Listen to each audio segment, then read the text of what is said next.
بسم اللہ الرحمن الرحیم۔ ناظرین کرام، آج کی اس گفتگو کا عنوان ہے فرشتوں سے دعائیں لیجئے۔ ایک ہوتا ہے کسی سے دعا کروانا اور ایک ہے کسی سے دعا لینا، ان میں زمین و آسمان کا فرق ہے۔ مفتی احمد یار خان نعیمی رحمۃ اللہ تعالی علیہ آپ تفسیر نعیمی میں دعا کے بیان میں ایک جگہ لکھتے ہیں، وہ شخص بڑا ہی خوش قسمت ہے جو کسی سے دعائیں لیتا ہے۔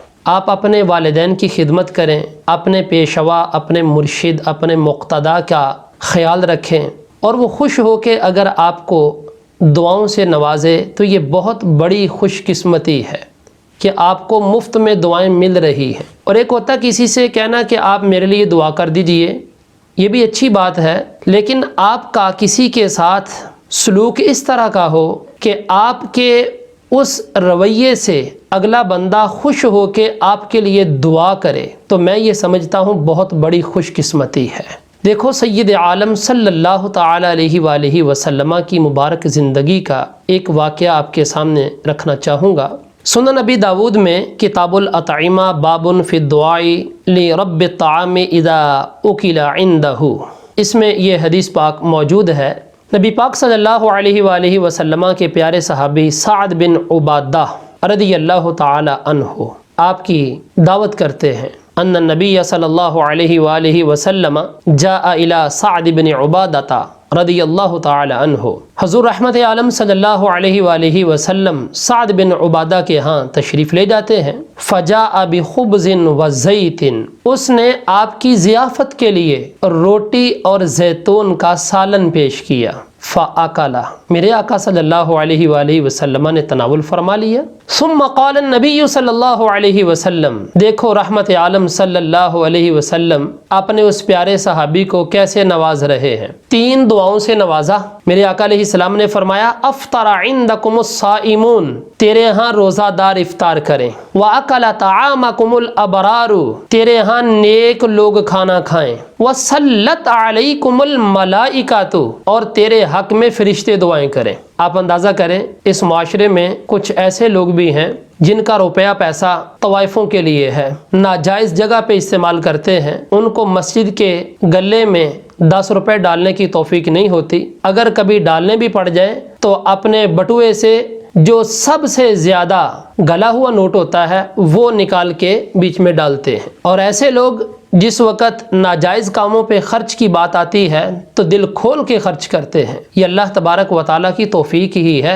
جو بندے کو عطا فرماتا ہے کہ بندہ اپنا پیسہ اللہ کے نیک کاموں میں خرچ کرے۔ نبی پاک علیہ الصلوۃ والسلام نے سعد بن عبادہ کو یہ دعا دی کہ تیرے ہاں تیرا کھانا اللہ کے نیک بندے کھائیں اور تیرے اوپر رب کے فرشتے درود بھیجیں۔ اب یہ جو سلت علیکم الملائکہ ہے کہ فرشتے درود بھیجیں تیرے اوپر، اس کا معنی کیا ہے؟ یاد رکھیے قرآن مجید برہان رشید کہتا ہے اللہ بھی درود بھیجتا ہے، اس کے فرشتے بھی درود بھیجتے ہیں۔ میں مختصراً عرض کرنا چاہوں گا کہ اللہ کے درود بھیجنے کا معنی کیا ہے۔ امام راغب اصفہانی رحمۃ اللہ تعالی علیہ تحریر کرتے ہیں کہ اللہ کے درود بھیجنے کا مطلب یہ ہے کہ اللہ تعالی فرشتوں کے سامنے اپنے بندوں کی تعریف کرتا ہے۔ جس وقت اللہ بندوں پر درود بھیجتا ہے، جس وقت اللہ اپنے نبی پر درود بھیجتا ہے، اس کا مطلب یہ ہوتا ہے کہ اپنے نبی کی فرشتوں کے سامنے تعریف کر رہا ہے۔ اور جس وقت فرشتے درود بھیجتے ہیں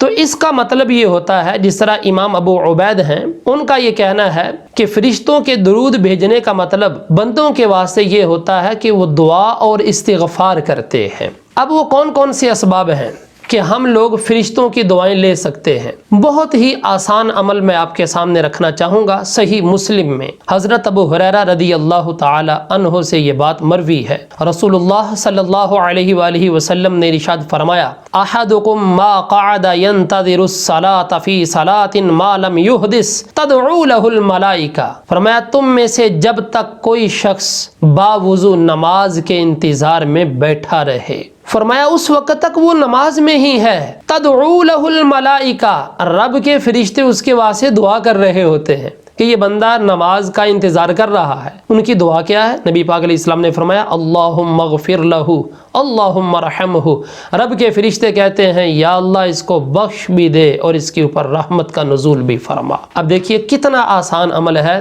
کہ بندہ نماز کے انتظار میں بیٹھا ہے، کچھ بھی نہیں کر رہا، لیکن اللہ کے فرشتے بندے کے اوپر درود بھیج رہے ہیں، بندے کے لیے دعائیں مغفرت کر رہے ہیں۔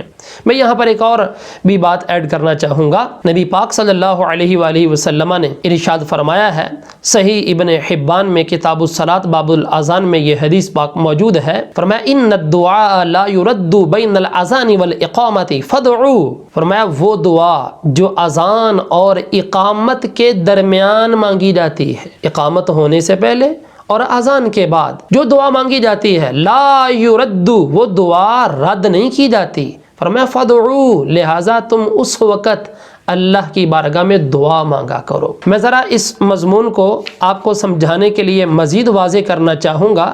ہمارے ایک بہت بڑے امام گزرے ہیں جن کا نام ہے امام ابن المبارک، انہوں نے لکھا ہے کہ حضرت عطا بن صائب رضی اللہ تعالی عنہ وہ وقت کے ایک بزرگ تھے جن کا نام تھا عبداللہ بن حبیب رحمت اللہ تعالی علیہ، ان کی خدمت میں حاضر ہوئے۔ وہ نزع کے عالم میں تھے، جان کنی کا عالم تھا، روح ان کی نکل رہی تھی، وہ مسجد میں بیٹھے ہوئے تھے۔ حضرت عطا بن صائب کہتے ہیں ہم نے ابو عبد الرحمن سے کہا، جن کا نام عبداللہ بن حبیب تھا، ہم نے ان سے کہا آپ کے اوپر دیکھیں یہ کیسا وقت ہے اور آپ مسجد کے اندر بیٹھے ہوئے ہیں، آپ گھر جائیں اپنے بستر پر تشریف فرما ہو، آپ کو کچھ راحت ملے۔ سنیے ذرا جواب کیا ہے۔ آگے سے عبداللہ بن حبیب کہنے لگے مجھے ایک شخص نے نبی پاک علیہ الصلاۃ والسلام کی حدیث سنائی تھی، لا یزال احدکم فی صلاۃ ما دام فی مصلاہ ینتظر الصلاۃ، تم میں سے جب تک کوئی شخص مسجد میں نماز کے انتظار میں بیٹھا رہتا ہے وہ نماز کی حالت میں ہی ہوتا ہے، فارید ان اموت وانا فی مسجدی، تو میری چاہت یہ ہے میری موت آئے، اس حالت میں آئے کہ میں مسجد میں بیٹھا ہوں اور نماز کا انتظار کر رہا ہوں، تو میں اس وجہ سے مسجد کے اندر بیٹھا ہوا ہوں کہ میری موت کا وقت آئے تو میں نماز کے انتظار میں ہی بیٹھوں۔ تو بھائیو یہ وہ چھوٹی چھوٹی باتیں ہیں جن سے رب کے فرشتے بھی بندے کے لیے دعا کرتے ہیں۔ دعا ہے اللہ تبارک و تعالی ہم سب کو فرشتوں سے دعائیں لینے کی توفیق عطا فرمائے، آمین۔ وما علینا الا البلاغ۔